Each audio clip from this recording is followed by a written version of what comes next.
भारत माता की, भारत माता की। मेरे बहुत सारे युवा मित्र, बाल मित्र, कुछ बेटियां बढ़िया बढ़िया पेंटिंग बना करके लाए हैं मेरे लिए। अगर आपने इसके पीछे अपना नाम पता लिखा है तो मेरी चिट्ठी आपको आ जाएगी और मैं एसपी जी को कहता हूं इन सब से कलेक्ट कर लीजिए।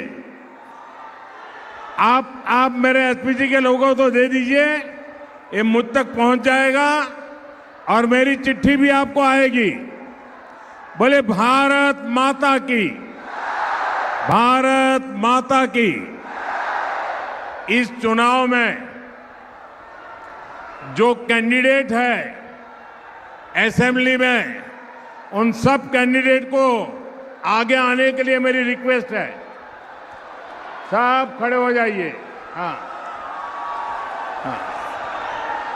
मैं 1 मिनट ये सभी हमारे कैंडिडेट को मिलकर के आता हूं।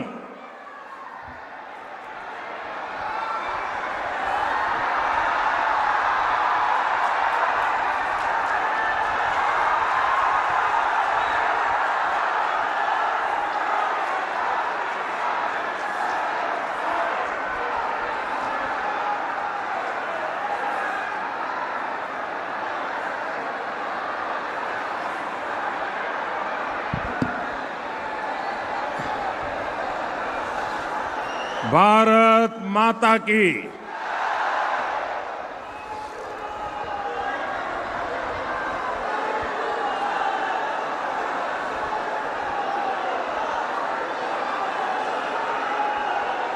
आशान सोलेर पुण्यभूमिते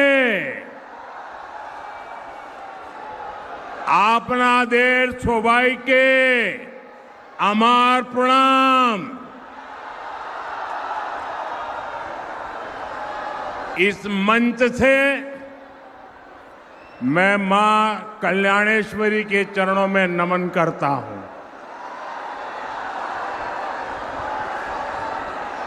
मैं गागर बूढ़ी चंडी माता को भी प्रणाम करता हूं। साथियों, हमेशा की तरह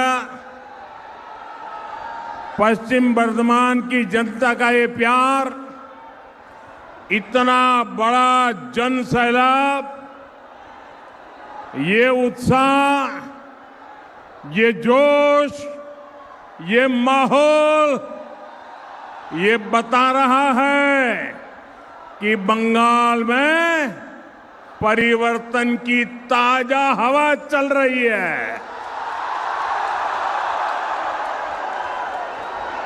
बंगाल में परिवर्तन अब पत्थर की लकीर बन चुका है। पूरा आसनसोल अब परिवर्तन चाहता है। पूरा बंगाल परिवर्तन चाहता है। मेरे साथ बोलिए, पाल्टानो दोरकार,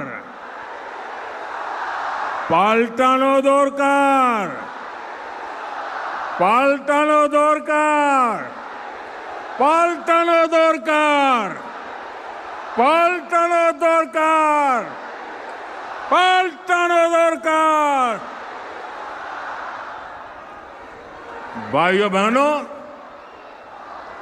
ये गूंज यहां से दुर्गापुर तक जाएगी, रानीगंज, सालतोरा और रघुनाथपुर तक जाएगी।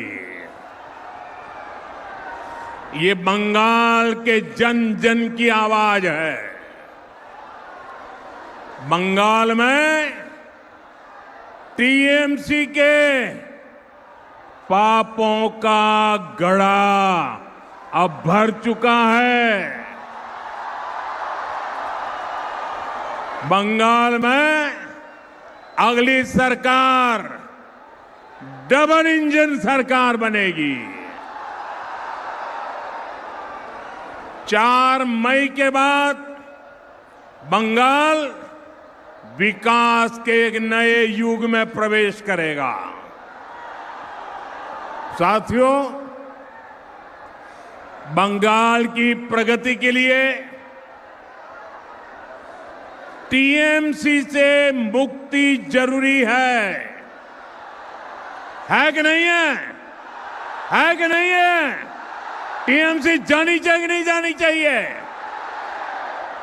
क्योंकि आज जब पूरा देश तेज रफ्तार से आगे बढ़ रहा है, तृणमूल कांग्रेस बंगाल को पीछे धकेलने में लगी है।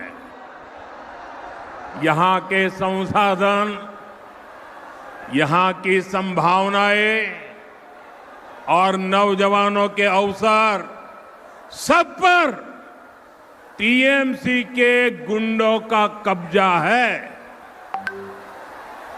बंगाल की जो संपत्ति विकास के काम आनी चाहिए, उसकी खुली लूट हो रही है।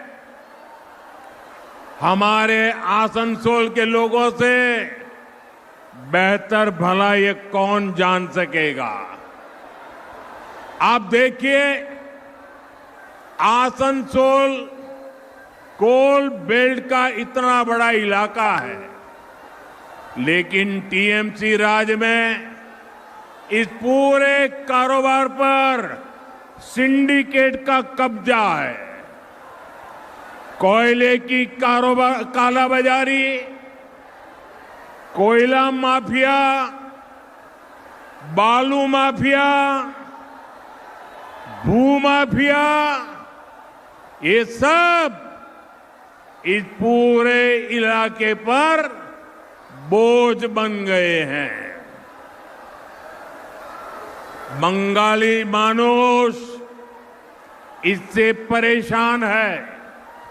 साथियों, आसनसोल और दुर्गापुर का ये पूरा इलाका जो कभी बंगाली नहीं, पूरे देश के औद्योगिक विकास का बड़ा केंद्र था। साइकिल से लेकर रेल तक, पेपर से लेकर स्टील तक, एल्यूमिनियम से लेकर ग्लास तक, यहां कारखानों की लंबी चेन थी। पूरे देश से लोग यहां काम करने आते थे। लेकिन आज यहां उद्योगों का लगातार पलायन हो रहा है। यहां के युवाओं को घर छोड़कर बाहर जाना पड़ रहा है। पूरे बंगाल का यही हाल है। पूरा बंगाल इसी संकट से घिरा है। साथियों, मैं आपको कुछ आंकड़े भी बताना चाहता हूं। हमारा भारत एक विशाल परिवार है, बहुत बड़ा परिवार है। 140 करोड़ देशवासियों का परिवार है, जिसमें अलग अलग राज्य उस परिवार के महत्वपूर्ण हिस्सा है। ये राज्य जितना कमाते हैं, उतना ही विशाल परिवार की आय बढ़ती है। हमारा देश जब आजाद हुआ, तब पूरे भारत की कमाई अगर 100 रुपये थी, तो इसमें से 11-12 रुपये अकेले बंगाल कमाता था। 100 में से 12 रुपया। लेकिन यहां कांग्रेस और वामपंथी शासन ने सब कुछ तबाह कर दिया, बर्बाद कर दिया।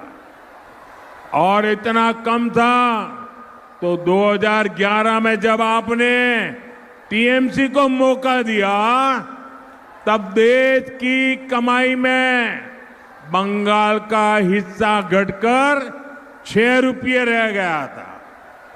आपने टीएमसी पर विश्वास किया था कि वो हालात सुधारेगी, माटी मानुष के लिए कुछ करेगी, लेकिन टीएमसी ने तो बंगाल के साथ निर्ममता की सारी हदें पार कर दी। और आज क्या हालत है? आज अगर देश 100 रुपये कमाता है तो बंगाल का योगदान सिर्फ 5-5.5 रुपये रह गया है। कभी 12 रुपया 100 में से, आज 5 रुपया 100 में से। साथियों, एक आम बंगाली, इसकी आमदनी लगातार कम हो रही है और टीएमसी के विधायकों और टीएमसी के मंत्रियों के, टीएमसी के टोलाबाजों के, टीएमसी की सिंडिकेट के बंगले बड़े बड़े हो रहे हैं। जिस बंगाल में आसनसोल जैसा सामर्थ्यवान शहर हो, जहां इतनी बड़ी संख्या में उद्यमी हो, उस बंगाल को टीएमसी का कुशासन नहीं, बीजेपी की गुड गवर्नेंस चाहिए। साथियों, ये बीजेपी सरकार है जो मेड इन इंडिया को सपोर्ट करती है। ये बीजेपी सरकार है जो देश में मैन्युफैक्चरिंग बढ़ाने के लिए नीतियां बनाती है। ये बीजेपी सरकार है जिसने उद्योगों की अड़चनें, जो कानून रुकावट बने थे, कितने ही पुराने कानूनों को समाप्त किया है। इसलिए साथियों, ये चुनाव सिर्फ सरकार बदलने का चुनाव नहीं है, ये आसनसोल को फिर से उसकी पुरानी औद्योगिक शक्ति लौटाने का चुनाव है। ये माफिया राज से मुक्ति पाने का चुनाव है।